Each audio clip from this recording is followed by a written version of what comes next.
La laine des moutons, c'est nous qui la tondons. La laine des moutons, c'est nous qui la tondons. Tondons, tondons, la laine des moutons. Tondons, tondons, la laine des moutons. La laine des moutons, c'est nous qui la lavons. La laine des moutons, c'est nous qui la lavons. Lavons, lavons, la laine des moutons. Lavons, lavons, la laine des moutons. Bonjour Manu, Bonjour. donc c'est amusant donc d'inverser les rôles. Habituellement c'est toi qui m'interroges, cette C'est fois-ci c'est moi qui te soumets à la question. Ouais. Alors Manu, tu es présent à l'université d'été du Pays Réel. Qu'est-ce que tu as comme impression au bout de 2 jours de participation à cette université? Bah, plutôt une bonne impression. Moi, j'avoue que c'est un milieu que je ne connaissais pas vraiment, le milieu catholique, vraiment je ne connaissais pas vraiment. Donc voilà, je découvre voilà, de belles personnes, je vois plein de conférences très très intéressantes et je vois qu'on a tous un combat assez commun, donc ça me fait bien plaisir d'être ici et je vous remercie pour l'invitation en tout cas. Bon, merci Manu. Et donc, on va revenir un petit peu sur ton parcours. Donc, tu es on va dire un reporter dissident, pour résumer la on peut dire chose. Donc, aujourd'hui, tu as une émission, le Réveil des moutons. Ouais. Et puis, je vois que depuis quelque temps, tu as d'ailleurs développé des caisses de résonance. Tu travailles aussi en collaboration avec Quenelle Plus. Ouais, depuis peu, il n'y a pas longtemps, là, depuis le bal des quenelles, on a essayé de faire un reportage ensemble. Et puis voilà, ouais, moi le but du Réveil des moutons, de toute façon, c'était de tendre un peu, enfin de joindre un peu tout ce milieu dissident sur une chaîne, et enfin pour montrer que en fait, même si on a quelques divergences de temps en temps chez quelques individus, on a tous quand même Voilà, c'est le assez combat qui- rare pour être souligné. Tu fais vraiment partie de ceux qui, dans la mouvance dissidente, offrent en tout cas la parole Ouais. à tous les acteurs de la dissidence sans exclusive. Et voilà, c'est pas commun. Non, Ça te permet aussi de plus en plus de développer une audience Bien sûr. très variée. Je vois que c'est en plein développement. Bien hein. sûr, c'est en plein développement. Bah, le mois dernier, on était assez surpris. On a fait presque 45 000 entrées sur le site. Donc, d'ailleurs, je remercie d'ailleurs tous les camarades qui sont venus. Et je vous invite à venir voir le site aussi. Et oui, c'est vrai que c'est vraiment bien. Et puis, on a toutes sortes de personnes dans le public du Réveil des moutons. J'ai aussi bien, je peux avoir des catholiques, aussi bien des musulmans, j'ai autant des gens, des athées, j'ai de tout, mais on a quand même tous un but anti-élite, Antimondialiste. voilà, anti-mondialiste, toute la ligne voilà, assez dissidente. On se rejoint, on a tous quelque chose qui nous rejoint un peu, malgré nos quelques divergences de temps en temps. Alors,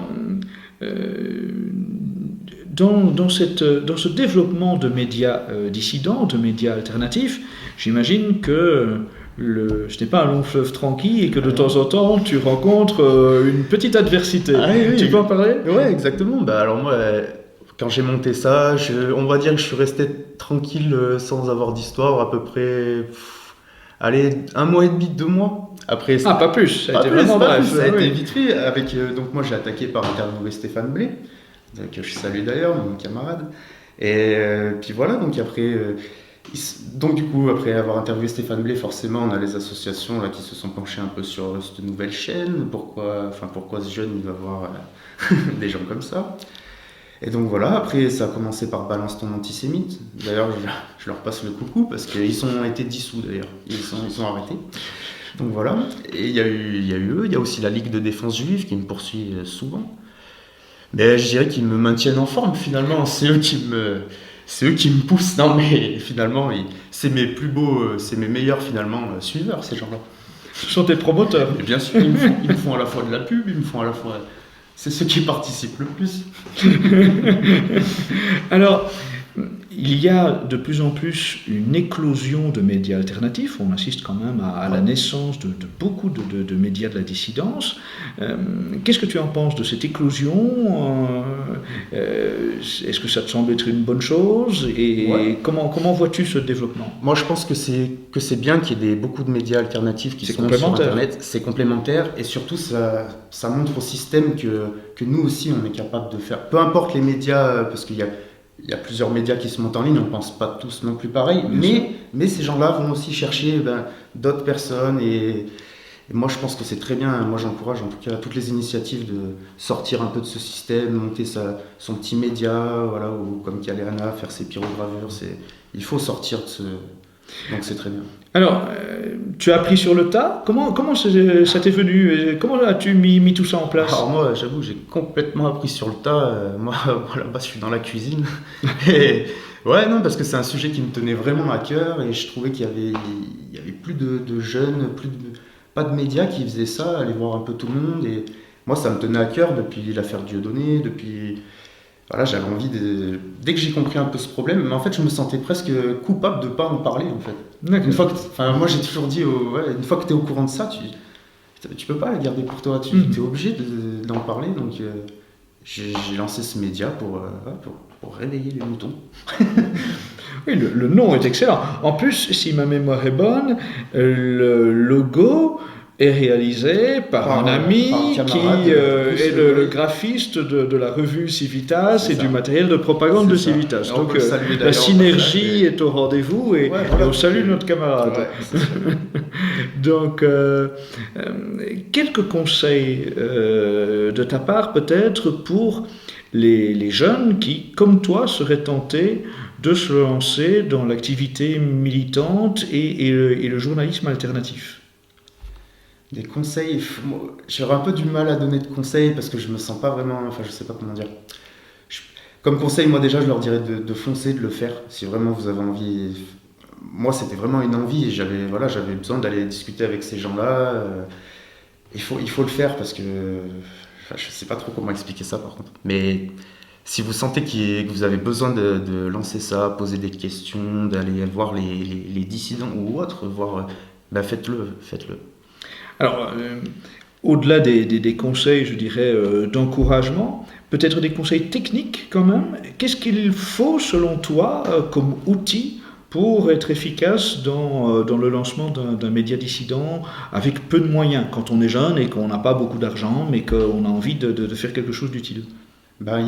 Déjà pour commencer, on a beaucoup quand même de plateformes assez gratuites. Par exemple, moi j'ai démarré avec...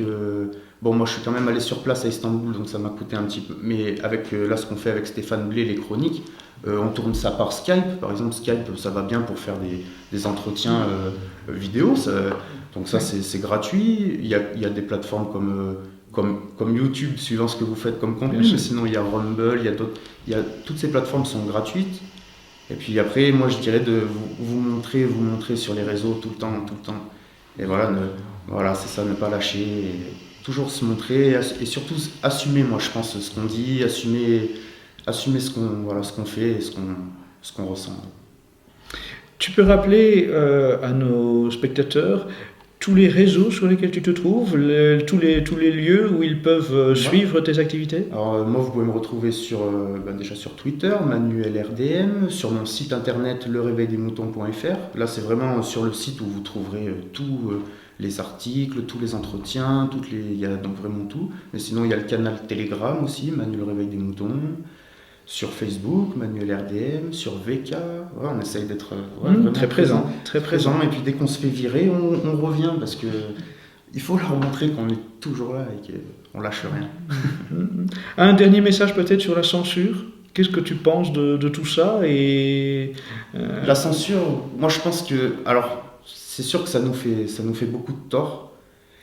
Mais est-ce que quelque part, il ne montre pas non plus ce système qu'il est en train de perdre totalement pied en censurant ou encore en envoyant, comme je le dis souvent, des camarades comme Hervé Ryssen en prison? Est-ce que ça ne montre pas finalement un aveu de faiblesse, ces gens-là qui n'ont plus le choix de nous la faire soit fermer, soit de nous enfermer vraiment pour...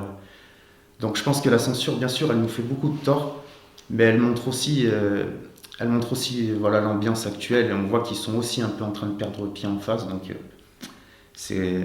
je dirais que c'est un mal pour un bien d'un côté. Et puis d'un côté, ça nous, dans notre noyau à nous, c'est un peu le gage de la censure. Une fois qu'on est censuré, on sait que déjà... Qu'on est dans le bon camp. Voilà, c'est crédible. C'est comme une légion d'honneur. Voilà, c'est exactement ça. Alors, je vous encourage bien sûr toutes et tous à suivre toutes les activités de Manu. Manu du Réveil des Moutons, c'est un acteur courageux de la dissidence, et puis c'est surtout quelqu'un qui permet à de nombreuses personnalités de pouvoir s'exprimer. Moi-même, j'ai souvent bénéficié de tes relais et je t'en remercie. C'est moi qui vous remercie en tout cas, et merci à tous.